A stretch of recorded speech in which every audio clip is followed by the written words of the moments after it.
क्या त्रिपुरी जनजाति खत्म हो जाएगी? त्रिपुरा की असली कहानी, त्रिपुरी ट्राइब इन डेंजर। नमस्कार दोस्तों, मैं हूं मोनिका और आप देख रहे हैं केदी भारत। आज हम बात करेंगे त्रिपुरा की असली पहचान, त्रिपुरी जनजाति के बारे में। कभी ये लोग इस भूमि के असली मालिक थे, लेकिन आज इनकी पहचान, इनकी भाषा और इनका अस्तित्व धीरे धीरे मिटता जा रहा है। क्या वाकई त्रिपुरी जनजाति आने वाले समय में विलुप्त हो जाएगी? आइए सच्चाई जानते हैं। त्रिपुरी जनजाति त्रिपुरा राज्य की सबसे पुरानी और प्रमुख जनजाति है। इनकी अपनी राजधानी थी नूतनपुर और बाद में अगरतला। माणिक्य राजवंश के राजाओं ने सदियों तक इस राज्य पर शासन किया। भाषा थी कोकबोरोक, संस्कृति थी अपनी, परंपरा थी अपनी। लेकिन 1949 में जब त्रिपुरा भारत संघ में शामिल हुआ, तब से धीरे धीरे जनसंख्या का संतुलन बदल गया। बंगाल से आए शरणार्थी, नई बसावट और प्रशासनिक परिवर्तन ने त्रिपुरी लोगों को धीरे धीरे अल्पसंख्यक बना दिया। आज त्रिपुरा की कुल आबादी में त्रिपुरी और अन्य जनजातियां मिलाकर करीब 30% ही रह गई हैं। शहरों में अब बंगाली भाषा का बोलबाला है।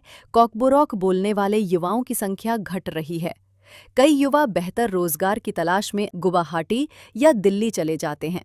परंपराएं, नृत्य, लोकगीत अब केवल त्योहारों तक सीमित रह गए हैं। स्कूलों में भी मातृभाषा की शिक्षा बहुत कम दी जाती है और यही कारण है कि आने वाली पीढ़ी अपनी भाषा और संस्कृति से कटती जा रही है। त्रिपुरी समाज के सामने आज कई चुनौतियां हैं। Population displacement.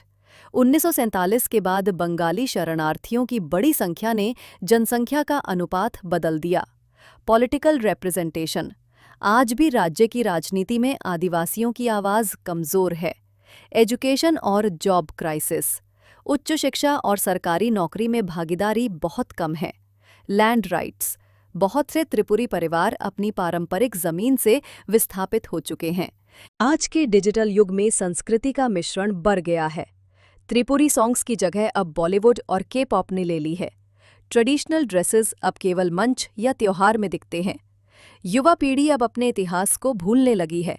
अगर आने वाले 20 से 30 साल में ये स्थिति नहीं बदली, तो शायद आने वाली पीढ़ियां सिर्फ किताबों में त्रिपुरी ट्राइब के बारे में पढ़ेंगी।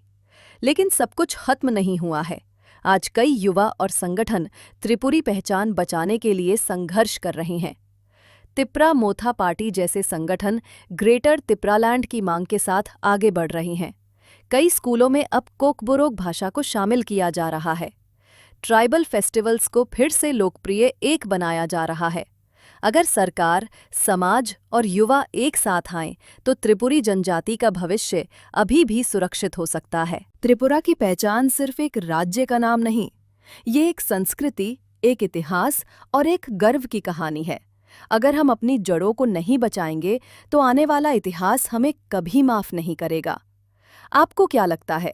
क्या त्रिपुरी जनजाति को बचाने के लिए सरकार और समाज दोनों को और कुछ करना चाहिए? अपनी राय नीचे कमेंट में जरूर बताइए। जय त्रिपुरा, जय भारत।